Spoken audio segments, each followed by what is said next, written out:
close stuff. We'll see whether this can be the first time that they've broken into that top 4 as far as picking up these wins. As we head into Champions Select, Varus going to be the first ban against Bang, which is quite interesting. Usually when you see a Varus ban on blue side in the LCK, it's suggesting a first pick into the Xayah and Xayah Rakan on blue side, and not wanting to give away something like Varus Braum that can have lane control in a very powerful fashion. So will SKT ban one of Xayah or Rakan? On the red side, they might try to leave Kalista open to take Kalista Rakan and interrupt the Xayah. That's kind of the game plan right now. It's very bot lane centric in the first round. Yeah, and very telegraphed as well by Afreeca. They could have saved that Varus ban to the end, and then SKT would have been forced to think about banning that Kalista unless they had a different plan. But we'll see whether Afreeca Freecs do have some sort of sneakiness up their sleeve. There's Camille and Gangplank, 2 theoretically top lane bans coming in at Keen. But now the headaches start because, okay, you ban Kalista on blue side, say, yup, Xayah Rakan, but then Galio could be left open to get the Xayah Rakan. There's a lot of power picks left that would fall onto the red on side. The Rift. Like, this is hard. They will ban the Azir, so we're baiting really hard here for Afreeca. Maybe the Galio is even higher priority for them, given that they seem to be setting up for Xayah Rakan, but SKT can just go for a ban that leaves them a very strong red side 2 picks, whatever Afreeca decides. So it's very interesting to me to see which way SKT go. They're against Mowgli and Aiming, so of course there's a lot less competitive games to draw information from, and they'll ban the Sejuani. So that's what Mowgli's been spamming in solo queue at the moment. Will SKT get Xayah Rakan? Well, we see a Kalista pick here into it. There's lots of different things that can happen on the Rift here. The first pick is not certain when you have a lot of power available. Yeah, I feel like Galio's standing out as the first pick, and Afreeca are going to hover it here. But I feel if SKT then answer with Kalista Rakan, then Xayah something. It's not going to be on the same level. But they do deny the Xayah almost completely from that pick, and the Varus is already banned away. They are going to prioritize the jungle, though, as the Skarner comes in for Blossom. We'll see what SKT want to do here. They'll take the Kalista, so they seem happy to give up Xayah Rakan if that's what Afreeca want. Getting the Skarner is a pretty fearsome weapon. We saw Blossom and even Peanut's first game on this champion very recently has jumped up the priority in Korea, so it looks like a pick comp being put together by SKT. Afreeca Freecs, Xayah Rakan expected here, but they're taking a lot of time to consider their options. Yeah, I feel like Xayah Rakan's a bit of a no-brainer at this point. It's funny, though, considering the fact that Kramer was the resident Xayah player for this team and was actually fantastic on the pitch. And I actually don't agree that it was necessarily completely mindless here, because there's a lot of different ways you can approach this draft. With the Galio, I guess you're priced in. You don't need to take a mid laner in this round and be denied there. But it's what they set up for earlier. They'll feel like they got a bonus to get the Galio and the Xayah Rakan. But SKT have left a lot open. Could even pick a top laner here and start banning against. But I imagine mid lane to answer the Galio is the way they're going to look. They don't have the Azir. Corki will be the farm lane. And they will go for the Corki. So some scaling coming through in the mid lane for Faker. Yeah, I also like the Corki matchup into the Galio as well. Feels pretty free. You can get to those 2 items pretty fast without too much of a hiccup. But Afreeca will have a lot of tools to work around the map in skirmishes from about the 11-minute mark forward. So SKT, they start the jungle bans now, and support is the role that Afreeca have drafted. The SKT have not, so support and top lane pools might start to constrict. If you're looking at Untara, his effective champion pool this season is 2. It's been the Gnar and the Jax. The Jax, a counter pick. The Gnar will be the blind pick. I wonder if we'll see Afreeca ban away the Gnar, or if Keen is happy to go into a farm lane. And actually, SKT will ban it, suggesting perhaps they just want a red side counter pick, and Gnar's safety in lane might just mean that they don't want that to be the blind pick on blue side. So that's my read on Gnar being banned here by SKT. And they've also banned Keen's top 3 champions. I mean, you look at Ryze and you think that that's a mid lane ban, but it's not. So on the bench are 3 of Keen's champion picks. Chances of Sion goes up in this game, Atlas. Yeah, exactly. I'm going to be honest. Oh no. Please don't tell me we're looking at Sion versus Ornn. But then Mowgli would have to go a damage jungler, otherwise you might have damage concerns on blue side. So SKT with the Gnar ban will be taking support as the first pick on red side. Tahm and Kalista, certainly a decent duo. Gives a lot of safety if they're going to have to try and weather the storm of the power in lane of Xayah Rakan. And they are going to lock away the Catfish. So how does Afreeca find a threat, but also find the ability to find a safe blind pick top lane? Camille has been banned, so there will be no Camille jungle this game to even buff up the Galio engage further. So Sion the expected blind pick, because We've already seen Untara happy to opt into Jax, so you know that he's willing to actually flex into some of his solo queue picks. Yeah. Question here is jungle. Seems like they're going to be going very low threat on the side of Afreeca. They do lock in the Zac. Looking at solo queue, Zac and Sejuani, the meta engaged champions, have been the champion pool for Mowgli this season, known as a Rek'Sai player in the past. And very confident answer on the Sion is the Cho'Gath. I think that banner of command might be returning, Atlas. Yeah, I think so. Well, I mean, something's got to be able to do damage. You may as well buff up your minions to try and do it.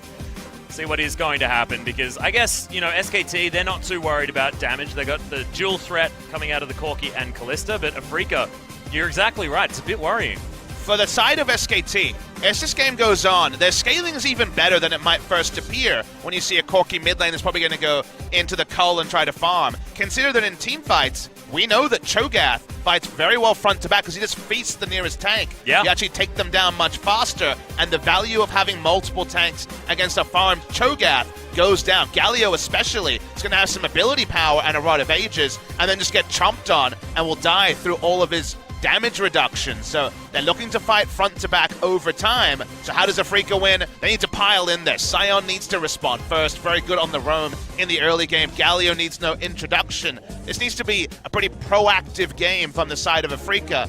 Otherwise, for multiple reasons, I think that SKT have the scaling advantage. Yeah, you have to look at the mid game here for Afreeca. The team composition does work out extraordinarily well on that sort of 1.5 item spike for the Xayah, I guess. Yep. I mean, it's the closest thing you can get to an early game spike, and then you've got the hero's entrance, you've got the Let's Bounce to really get things happening, and Sion can just choo-choo train his way in and try and start a fight. But then the damage falls off a cliff. Yeah, so it very does. much, guys, look at the clock. See how much Afreeca can do early, and it's with a sub. Spirit's not in the roster. Can they pull it off? Yep, this is going to be a rough one. Afreeca Freecs throwing the gauntlet at SKT, looking to continue their winning streak. We'll see how they go as we get onto the Rift.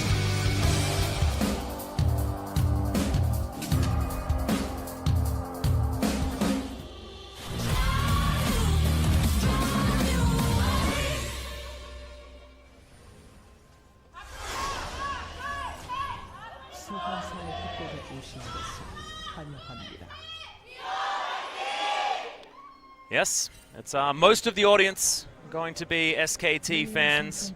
Blossom setting himself up on the lawnmower as well, as we have a look at all of those SKT banners flying in the crowd.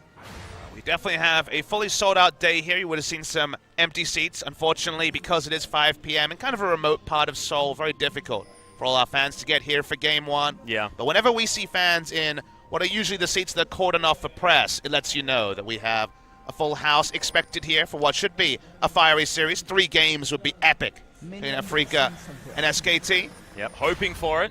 As you say that, we had fans actually filtering in as well, getting here a little bit late, but it's difficult to get off work and stuff like that. And look, they might think we're covering. Wait for the Game 2 fan chats. They will be a lot more epic. I'll let you guys decide the decibels on that one. Yeah, especially considering, you know, whether SKT are going to win or not. I just feel like as soon as we're coming off anything, whether it be a loss or a win, it's going to be a little bit more loud, as Faker continuing to play up in lane. Has sort of been his MO. He's trying to do his best to carry his squad. We'll see whether he's going to be able to continue the trend that he's had against Kuro in the past, which has been a good news story for the best player in the world. And this is such a clean game in terms of draft identity. I love games like this where you can see where each team is strongest and where each team will start to fall away. Afreeca are very gated on how their early to mid game goes. They got first roam in top lane and the mid lane. And then, as you say, Xayah Rakan, when it comes to 2 items, when it comes to the Essence Reaver into a Zeal item and the first item, Zeke's Convergence, we see out of every Rakan player in recent memory, that is when this team will be strong. So when they can outnumber before all the scaling comes through from the side of SKT. But SKT strongest in the mid to late game. So when you have clear identities, I think it's very easy for everyone involved to evaluate and reevaluate how the game is going. But it's a lot of pressure onto Afreeca. If you need to do things early, any sort of bad trade like Keen just took, with Cho'Gath hitting level 2 first, is something that has to be looked at and really considered, and then how it fits into the overall narrative. Yeah, Keen actually getting really bullied up towards the top side, having to chug through this Corrupting Potion down to 1 charge He's going to find the power farm here from Mowgli. Yeah, actually going to set up the Crystal Spire, but Kuro's going to turn up. Very early. Bullied out. Yeah, went very early there, did Kuro, just to try to stop the power farm. If they releash on 2 camps, you've lost basically all your health for no gain. So definitely needed that. Most junglers will not go the route that Mowgli did, where he took the Raptors on the way. Usually they just go for red into 2 camps on the top side. Went a more greedy solo queue route, maybe even just to next level to next level, because you expect people to go 2 camp into the blue, but regardless, ends up getting away with it after Kuro came with a little bit of pressure. Yeah, so as the Zac, you generally expect them to be fairly far behind in the early game, so Mowgli doing absolutely okay at this point in time, and he has to, because they need to get things done as quickly as possible. But Mowgli coming in is not just a one and done, because we have to remember that the shot calling for Afreeca Freecs has been so much stronger than we expected in spring season after losing Marin, who was another layer onto why this was such a hype matchup in 2017. But with Mowgli in the roster, their shot calling spirit is not there. So who is picking up the shot calling slack? You'd imagine Tucson is involved. Kuro would probably have to shoulder a lot of it. And when you're on Galio, you kind of invite shot calling in the early to mid game, because it's all about the use of the hero's entrance, the global. But it's something different from Afreeca, and the time has to really be looked at closely. It's against SKT, and what is a very important match for deciding where the top 5 lie halfway into the last month of the season. And so it's very surprising to see Mowgli in the roster instead of Spirit. Yeah, you see Kuro actually going back and picking up the blasting one to start things off. Often you see Catalyst being picked up, and then they can consider whether or not to go into things like the Abyssal Mask or whether it's going to be the Rod of Ages. Definitely Rod of Ages here for Kuro this time, and wants to have as much lane push as possible, as Tucson has to battle dance his way out, but gets rendered on the way through. SKT with a huge health lead here on the bottom side. And taking a blasting one won't lead to a health lead in the mid lane, but it's like you say, first rotation, first push into level 6 being proactive. His brief this game is be aggressive. You need to be there to snowball it early, so I like the blasting one in the context of that. Yeah, I really like it. Kuro understanding his role, and always has in these matchups against Faker. It's not anything about the laning phase. Kuro, he's been solo killed by Faker enough times in his career to know, let's just not try and go for this. So many famous matchups. The Master Yi into Azir by Faker, that was against Kuro.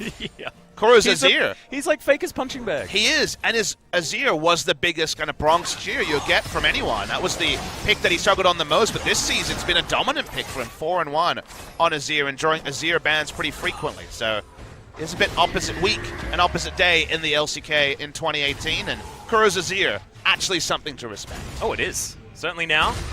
Faker as well. I mean, the reason why Afreeca were the team to ban it away was that Faker just came off back-to-back victories on the champion against the Rox Tigers in what was theoretically a surprising win, because Rox were certainly making a resurgence. This time, we've seen the second time we're seeing the Cho'Gath into Sion matchup going a lot better for the Cho this time. Can play very aggressively topside. And Untara has really improved. If you watched earlier games in the season, you would see Untara pick for lane and then play passively, pick a counter matchup and allow a farm lane for the scaling top laner. He had a lot of problems. He and Blank were both struggling very heavily during the loss streak.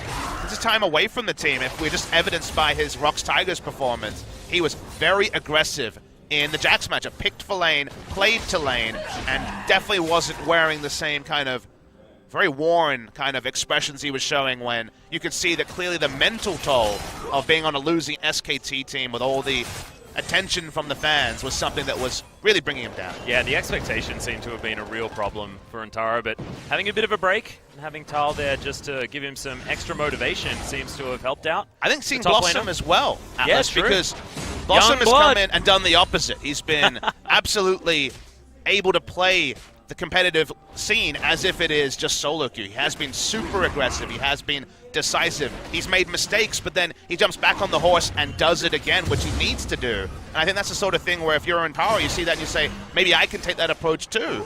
And only a one-match sample size, but a lot better from Untara in that match. Oh, yeah. Well, now the Afreeca Freecs struggling a little bit here towards the bottom side of the map. Bang, of course, one of the best Kalista players in the world. That's why he has his own skin, and he's wearing it right now. Faker going to pick up the blue buff pretty easily, but Mowgli's hanging around trying to get some vision down. A little bit late if you wanted to actually catch them doing the blue buff, but knows exactly where Blossom is. I mean, look at some of the summoners, which we haven't spoken about them. Mostly pretty standard, both the supports. Plenty of playmaking, Abyssal Voyage, and also the Unsealed Spellbook. Coming through the Wolf, the Predator Skarner, very standard in Korea. It's going to be Grasp for the Cho'Gath, so doubling down on winning those laning trades. Yeah, I actually personally like a bit of Comet on my Cho'Gaths, but I like this one, making sure that he can stay healthy against Keen. It's a bit surprising to me that Keen has gone for the Q-Max. We do see that on Glacial Augment much more than Comet, where you go there for the E-Harass, but we've actually seen Glacial Augment choice into Roar of the Slayer Max just because there's so many interrupts on the enemy team. Untara has 2 abilities to interrupt the Decimating Smash, and yet it is still a Q-Max from King. Well, it's still going to work for getting the wave clear that he's looking for, and we saw that even though there was a Rupture available, he was able to get off the queue, clear out the minion wave, and move his way down to get that control ward in the river. Just wants to keep himself as happy as possible and make sure that Kuro's not going to get spotted out. A nice decisive move from SKT. They're on Scuttle Vision from the enemy team, but they knew the exact recall time of Zion Rakan bot lane. We knew that the Zac was on the top side, so no contest was going to come in. And even with all the scaling advantage we talk about for SKT, just a smart read on the map gets them extra scaling through the Infernal. Yeah, and I think it's actually really interesting to talk about when it comes to scaling in this particular game, because I don't think the Afreeca Freecs necessarily have a lot of scaling up until the mid-game actually hits. When you look at a Galio composition, you need to have that hero's entrance before you really get the priority in the skirmishes around the lane. So SKT actually utilizing the fact that they do have relative power in the very early game, as opposed to the skirmish phase in the mid-game. It does always get a little bit more technical than just win early. Yeah. There's always a bit of an asterisk there. Also the Cho'Gath this time, of course, has to reevaluate the matchup. He's doing a lot better into Sion in the first couple of times we'd seen that 1v1. So control on the top side, the Galio just pushing in mid and working on his Rod of Ages. You're right, as we crest 10 minutes, as we start to see first item purchases and those ults being readily available, maybe this is where the game will really turn on for the side of Afreeca. But for SKT, their brief is just take every neutral while Afreeca really judge their situation and work out where their first global bouncy castle will be. Yeah, it's actually really intelligent as far as pathing is concerned from Blossom as well, really capitalizing on the fact that Mowgli's not going to have all of that power until he can get amongst his friends and start off some of these fights. So the Rift Herald should go down relatively easily for the Skarner after that Infernal Drake as well. So really getting so much value if he can find the eye on Shelly's back. He'll get there. It'll take a bit of time, but he'll work it out. He's a good little power, this one. All Mowgli's been able to do is pick up some camps, but not even to the advantage of his team. You'll notice SKT taking away the Gromp, because the moment that you see Rift Herald go down, the smart move for the enemy jungler is to invade bot side and take away camps. SKT doing their own counter jungling of their jungle to stop anything from being stolen away. So Mowgli behind in camps and also losing out in the first Infernal and the Rift Herald in this game. So Kuro actually noticing Faker moving through the jungle here. Good deep vision for the Afreeca Freecs to make sure that the bottom lane can play as far up as they want. No, not going to find the Elastic Slingshot. And aiming with this first buy actually feels fantastic. You know, he's got all of the flat AD he could ever want. Bang still building towards the Blade of the Ruin King, which is going to be where he really starts to spike. And that's exactly what you were talking about there. When the Rupture easily cancels out the Decimating Smash. Is Mowgli, okay. Everyone on Afreeca Freecs just hanging out in SKT's jungle. They're trying to cause some pressure, because the problem they have is that with no Camille to guarantee the hero's entrance, if the flashes are all up, they're getting away. Tahm Kench is there to disengage the Kalista, and also the Fate's Call, if it is onto the Tahm Kench. Corki hard to pin down. The Cho'Gath already supremely tanky. Even pulling off the first rotation for the Galio is pretty predicated, in my opinion, on there being a summoner advantage, and forcing a summoner for a Zac. Possible, level 7, level 9, when the Elastic Slingshot is large enough range. For now, though, thwarted. And SKT happily farming 1,100 gold up just in the laning phase, and an Infernal to their name. Yeah, and the advantage that we were talking about as well, it makes complete sense that Afreeca were trying to force the issue. But now, Faker goes back, grabs his first power spike in the Trinity Force, and Afreeca Freecs are probably going to think twice before really trying to force some sort of engagement, now that the Corki does have a lot of options as far as getting that damage done. But they need to force, Atlas. They've priced themselves into forcing with the draft that they have. And that's why the surprise to me was, take away your Shop Caller, taking away Spirit. Noticeably, it's taken Mowgli a bit of time to really pick up the pace here, because he's been away from the competitive scene for a long time, and he's been thoroughly out-jungled in the first 12 minutes by its opposing number. in Blossom. So now he's behind. Now the engage is looking unreliable. They went for a pretty low threat jungle. They could have looked for a skirmishing advantage. You definitely could have gotten away with a damage jungler, but just because how the draft came together, this is the eventual reality. And whether it actually suits the playstyle Afreeca have actually gone for, it feels like the draft and the playstyle are pretty disconnected. Yep. And the Lumberjack is going to make his way towards topside, picks up this minion wave. I know it makes a very dramatic sound, but he's just getting back to farm. It's absolutely fine. I do love how we have Gangplank and Sion with global announcements of their ult, and neither of them actually being involved in any fighting. Yeah. A Gangplank ult on minions, and now the gap close Sion. Yeah, well, Grand Entrance was used, but doesn't actually get any joy. Bang's able to hop himself out of the way. Devour was, of course, there for Wolf, so had to get both of them. Doesn't manage. Bottom lane thwarted pretty much completely. And we're also seeing some range from SKT, because if you think about how they've picked up their wins in their 4-match win streak, it's the aggression predicated on Blossom's natural playstyle. Yeah. If that was Afreeca's read, that SKT can only win being super decisive with their new roster, it should be no surprise to longtime fans they can play defensive, but this is something different from what SKT have played for a while. Afreeca's comp, if SKT were being brazen in every lane, does have the first response, will win in the 2v2, 3v3, and 4v4 skirmishing early. But SKT read the game just like we did. They know they have a scaling advantage, and they've picked up neutrals, and other than that, just been very content to farm until their comp really kicks in. Yeah.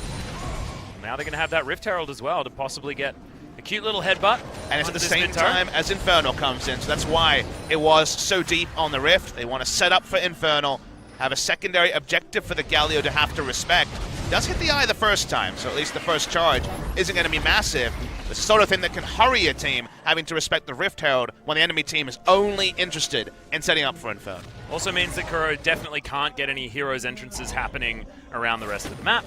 And so SKT are free to set up positioning around this Infernal Drake and do so. Mowgli goes down to about half health, as I don't think he'll be able to get a drive-by as this dragon has been pulled out. He's actually going for it though, as in goes Toussaint, but the Devour right there. Hero's entrance comes down as well, and he steals it! Mowgli, in his debut, going to be able to pick that one up, and Blossom immediately falls down. Afreeca might actually have found the team fight that they're looking for. They grab one kill and the dragon, so definitely good news, and this is when they were strong and exactly when they wanted to fight. And predictably, when they went for the knockups, SKT were able to flash away. Blossom stayed, wanting to claim the Infernal to guarantee the scaling as the game went on. Credit to Mowgli. Mechanics do prove that he's able to pick that up. That's the bonus here. A kill for the Infernal would have been fine for SKT. A kill and an Infernal means they played that one supremely, suboptimally, and they lose first turret bot side as well. Yeah, so that's going to be first brick. Keen did use his teleport to get down there though, and Antara held on to his. So he's going to have a lot of options as far as shoving this wave forward, but hasn't got any meaningful turret damage or anything like that. When you're a big dinosaur man, it's a little bit tough to really get up there and eat the turrets against a Scion, who wave clears pretty damn well, but he's going to lose a lot of farm. Keen actually looking for this swap, so now the turret's fallen down, Xayah Rakan moving themselves back up, and aiming feeling really great as far as his items are concerned. Very close to grabbing that first Zeal purchase. And I'm feeling hyped about Kuro's items, because this is the guy who has always kind of been a one-note full tank on the Galio. This time, the Rod of Ages, that part we saw coming. Backing it up with the Proto Belt as well for even more wombo. You cannot use this while you're channeling your W. There is the lockout, but you hit the taunt, you're definitely going to be hitting all of the Proto Belt shots as well. So heavy on the burst. He knows he needs to be a damage carry this game. The tankiness we alluded to, certainly not going to be there outside of the W resists. Yeah, I think this is actually brilliant as well, because it means that he can spam AP health items if he goes for the Liandry's as his third. So he's actually going to have a whole bunch of his health. Of course, the resist's not necessarily going to be there. He's feeling all right. 7 stacks now on that Rod of Ages as well, so the health bar certainly looking a bit beefy. Now we have, again, taking the next phase of the game. SKT doing better than we expected in the early game. Yeah. But now pressure on Afreeca to keep up the tempo and start taking out these outer turrets. An outer turret lead with globals and also first rotation is something that you always expect. SKT trying to get deep vision. They want to make the Zac predictable. They want to make the hero's entrance play predictable. And if they can just stay in the side lane and just ensure that they're trading farm between aiming and Bang, that's the gold standard for SKT. Yep. Bang closing in on that Renan's Hurricane as well. Just when SKT will start feeling like fighting might be a slightly better idea. But when you see a proto belt as well, it really does help out when you're going for these sort of more early style of composition. So Kuro, he's in a great spot to continue fighting. Afreeca need to continue forcing. You've mentioned this, we've spoken about it a whole lot, but that's what this game is going to hinge around. The lead is nowhere near enough at this point. And forcing being required is a very double-edged sword, because sometimes when you're forced to force, you just make these engages with no vision, no deep vision, and you hope for the best. You think, okay, we've got the champions who don't have the vision, maybe it'll be fine. That's where you can be turned around. If you can get the vision control and make the calculated forces, that's when things work a lot better. So for now, vision very shallow, the map being very well split by SKT, very happy to have Antara in the side lane against the Scion in the bot side. So any sort of pile-in outside of the next Drake spawning is seeming like this SKT will not opt into that sort of a fight. Well, he's not going to be very happy after this next item is completed, Papa, because Cho'Gath does not enjoy Banner of Command minions all that much unless the feast is well and truly available. But then if you Banner of Command and teleport, do you feast the minion or do you keep the feast for a team fight? It's suddenly a conundrum. There's not a lot of great answers to your question, Papa. He is a very specific eater. He has a very delicate palate, does Cho'Gath, so... We're going to talk about diets again. We are. We'll see if Cho'Gath's diet is supremely just going to be Banner of Command minions or not. Yeah, whether it's going to be Gargoyle or Zac, or whether he's actually going to try and get himself into the back line. Pick up any AD carries. Already has that Righteous Glory to start that one off. First rotation from Galio and Zac. They're looking to take top lane out of turret. Plenty of people from SKT, and they want to force. Yeah, Fate's Call actually going to come down from SKT to begin this fight, as Kuro does have the option of throwing in the ultimate. Mowgli just going to use the Let's Bounce to get out, and the Winds of War for disengage as well. And do notice that he actually was able to bait out the Impale, which is now fully on cooldown, because he pressed R as the Impale was being used. Goes untargetable, and get a good cooldown trade there to the side of Afreeca Freecs. Well, in goes Kuro. Let's get the Valkyrie out of Faker, but he's got a blue buff. He's absolutely fine. No worries there. We're down to about half health, and Afreeca still putting on the pressure, but that gold lead has not changed. Not going to return to top side, though. Zac is no longer there. It feels like Zac now has so much more threat than Skarner, with Impale being down. The Zac's natural kit, short of ultimate, I think does out-skirmish a Skarner very heavily. But now Mowgli makes his way back up. And try and rinse and repeat as Scion triumphantly goes back to the lead. Cowards. Towards his turret. Okay. Mowgli charging himself up. Sweet Blossom not actually getting respected so much anymore, but this minion wave going to get decimated. And SKT stave them off once again. And we're about 3,500 gold away from SKT taking these fights. Look at Faker's items. He just finished Rapid Fire Cannon. He has Boots too already. Looking towards his Infinity Edge. And that's when a very AP-centric build from Galio makes Galio just another fairly squishy frontliner. See, line and lane is trolling me today, but frontliner just to be killed by Faker. Faker has just farmed, but to the tune of the highest CS in the game. The Cull cashed in. He has the most gold of anyone on the Rift. And not even a Banner of Command in the side lane is going to change that. Nope, not worried at all. Bang has also picked up the Renan's Hurricane as far as item spikes that we know I love to talk about as often as I possibly can. SKT have a smorgasbord. But Rapid Fire Cannon now done. We mentioned 2-item spike for aiming is about when they want to be fighting. That minion will not be yelled at. Zara? It's getting more and more difficult because of this gold parity that's happened. Okay, in goes Blossom. Looks for the Righteous Glory speed up. Top side. Actually, no. It's Faker. He's in trouble. Tucson goes down extraordinarily low, but it's Faker that does make the disengage. Tucson used a summoner, so can't teleport to the Drake. Should be a free one for the side of SKT. Dar didn't use Feast on the minion, so we'll stick onto it. They'll give up a Cloud, which is decent for the side of SKT, but the third Infernal means that I think that first big fight with Faker largely going to be close to an Infinity Edge for it at 38 minutes, 28 minutes I should say, is the one we're going to watch closely, because that really should set the tone of the game. Yeah, Aiming's going to try and pick up as much farm as he can before that moment, because it feels like a race between the Xayah and the Corki for this next fight. Who's going to have the most bonus AD afterwards? BF sword can be picked up for one of these guys. It could really change the tone. It's just so interesting when you get to talk about sort of both of these champions with very similar item spike timings. Corki a little bit lucky because you get a spike on your first item. Essence Reaver not as exciting as a single item. But after that, Seal item plus Infinity Edge. Certainly big for both of these characters. And Aiming's able to cheat a little bit with the extra damage he receives from the Rakan. Yeah, that's true. The Zeke's convergence, one of the reasons why just the BF sword after the rapid fire cannon will make him pretty fearsome. He gets the 50% damage amp dot that applies on his Q, so in a line doing a lot extra damage in the team fight. Not a lot of champions use that R every team fight as a support, but certainly the Rakan is always going to be looking for the entrance on the quickness, and Afreeca looking for the mid lane turret. So there it is, 23 minutes in the game. They break the outer mid lane turrets. That was very free from Afreeca, though. With Faker going back, they must have known exactly what was going on. They knew that they could push their way up, and without the wave clear, not a lot of opportunities. Mowgli does know what's going on here. But not able to start off a fight. They don't know where Faker is.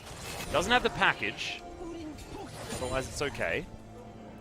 And it feels like this game is on a knife edge still, Papa. We've only got approximately a 2,000 gold lead here for Afreeca. But SKT, you look at 2,000 gold with this type of composition that knows they're going to be able to out-damage their opponents as the game goes on. You're super happy.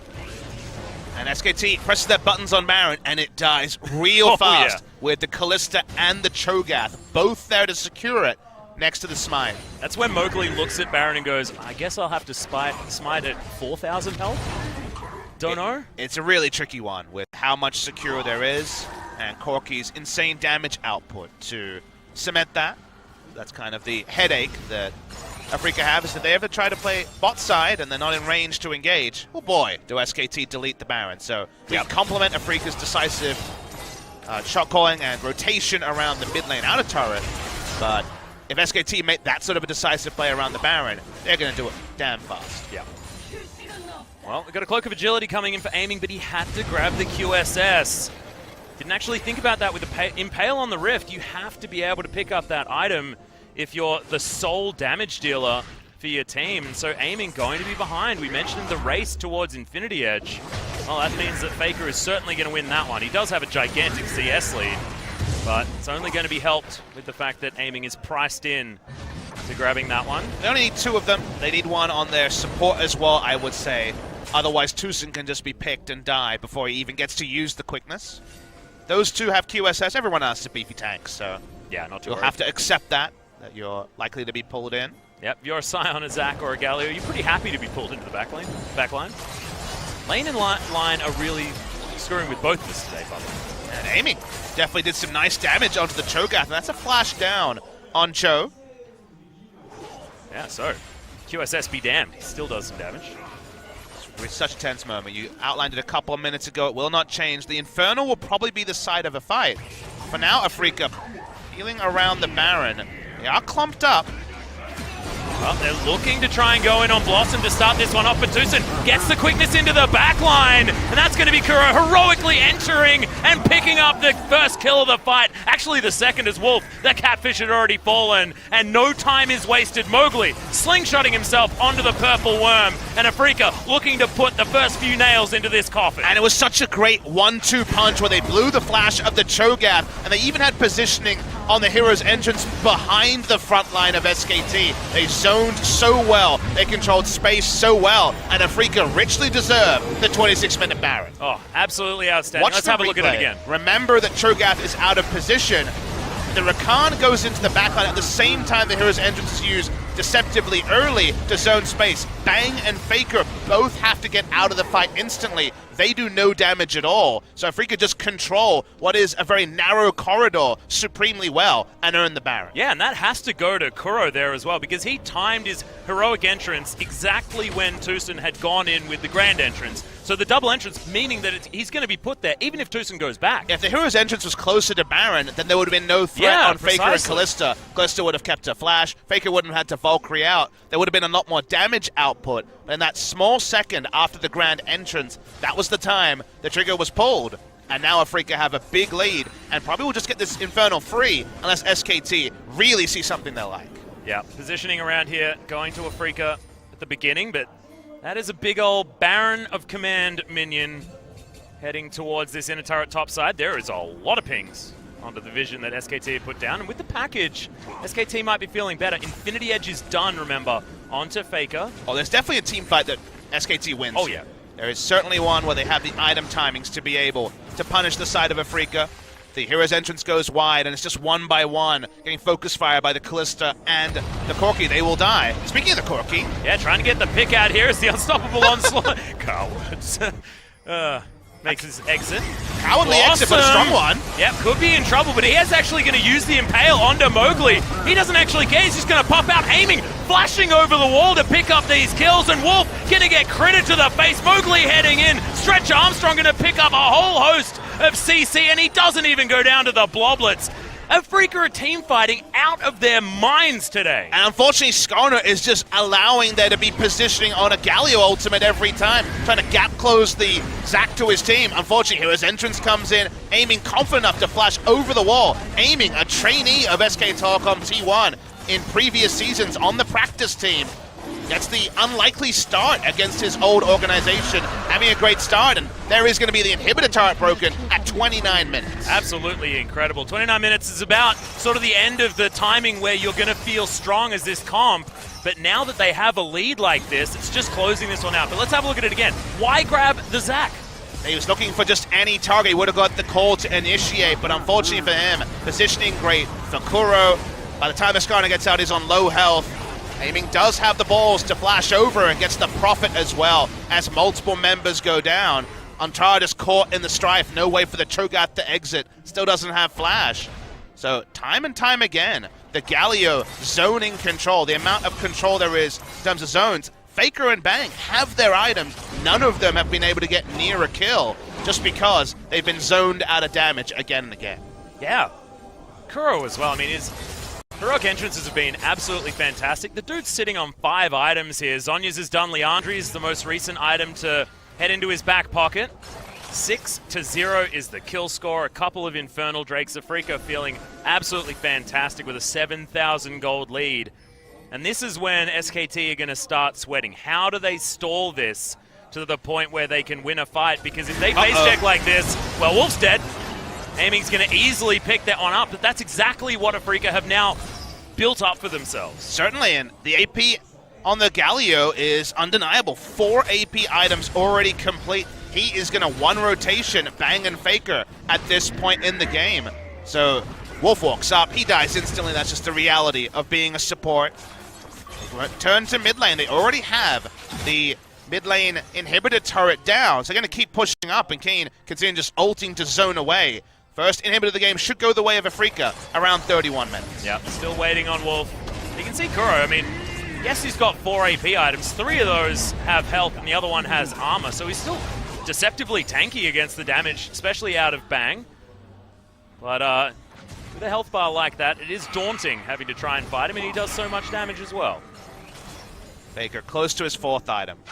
Close to being supremely fed, but will it matter? Can Faker get a kill involvement in this game when Afreeca have been so good at controlling space? We've seen a couple of games in a row where we've had double huge damage threats be zoned out of damage by beefy tanks like the Zac and the Galio. Sion certainly no stranger to that.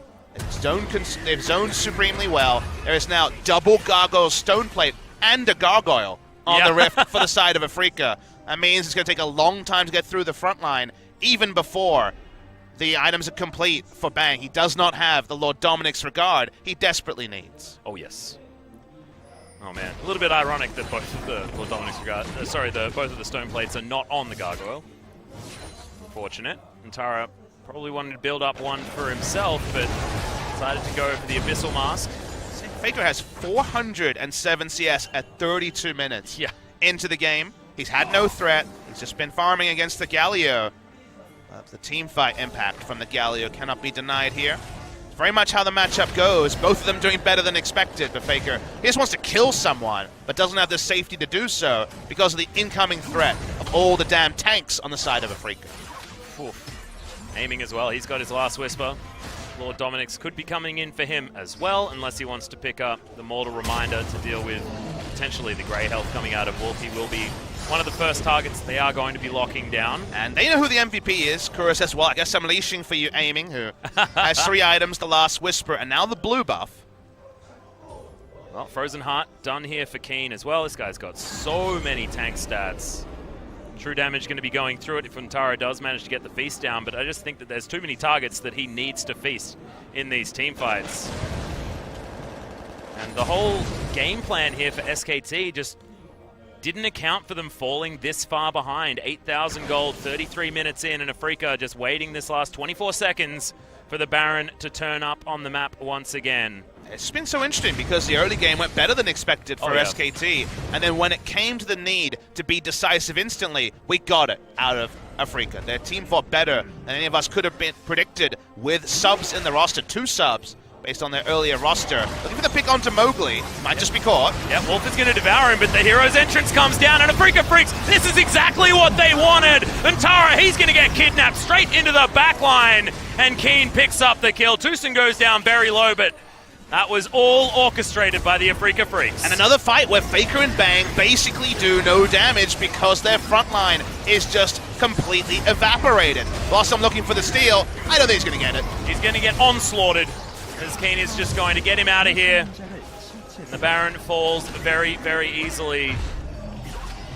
Afreeca Freecs, this has honestly just been a beautiful lesson in how to play around power spikes and how to play around exactly when you want to be fighting.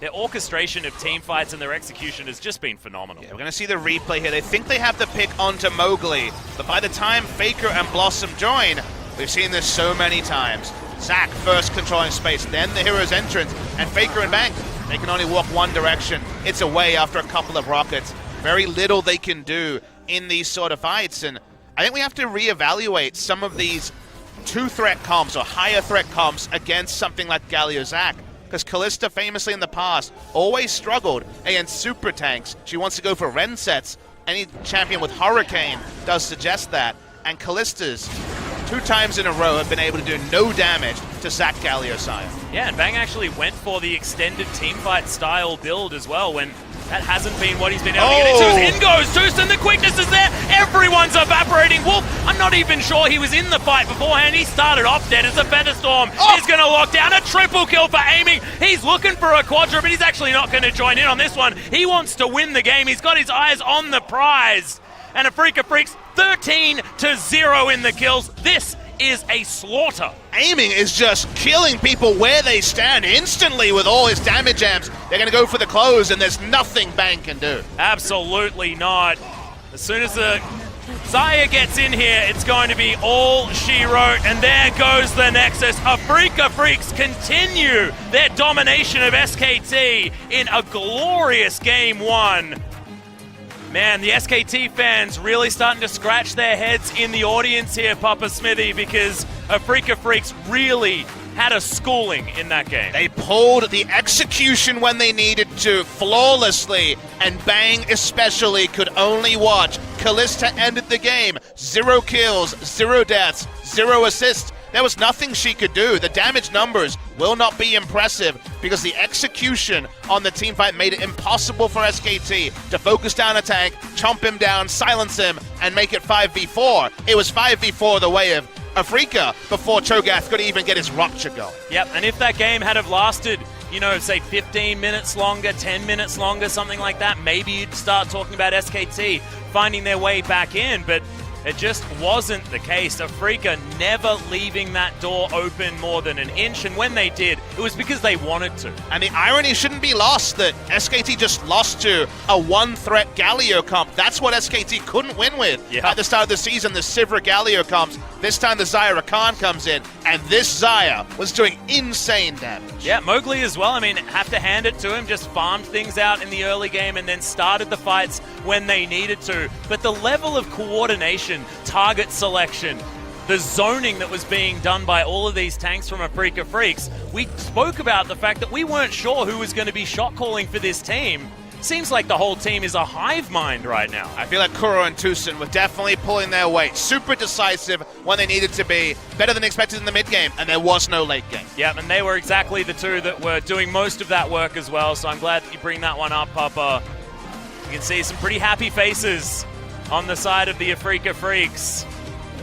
Aiming as well. I mean, this is 3 games in a row that he's had a brilliant performance. And against a team that never elevated him to the starting roster. They did not stick with aiming. Yeah, he looked for opportunities elsewhere, and now he gets an opportunity to stick it to his old organization. They need to keep it going, though. If we remember anything from the Afreeca Freecs, it's the fact that Game 2 is pretty much a wild card most of the time. That is what's going to be coming up just after a short break. Guys, Afreeca Freecs versus SKT. I don't think we've seen the end of SKT. And we'll see what's going to happen in Game 2 after a short break. Don't go anywhere.